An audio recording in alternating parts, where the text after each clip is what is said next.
So today we're going to move into looping tricks and two-handed yo-yoing. This division is quite possibly one of the divisions. It takes a lot of practice, a lot of time to get it down. If you go back to the first part of the beginner tricks, I believe it's in, you'll learn how to do a forward pass, you'll learn how to do around the world, and you'll learn how to do a loop. You want to go back and learn those because this whole section is going to be dealing with nothing but variations of those tricks. Let me show you real quick. This is a loop. This was one of the tricks that we focused on in the very beginning. You're throwing the yo-yo out and repeatedly swinging it back out into the air, and when you practice this enough, eventually you can actually do it with both hands.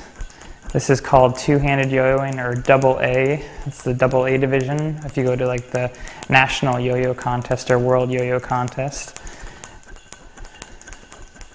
And this is the kind of tricks we're going to be working on in this section.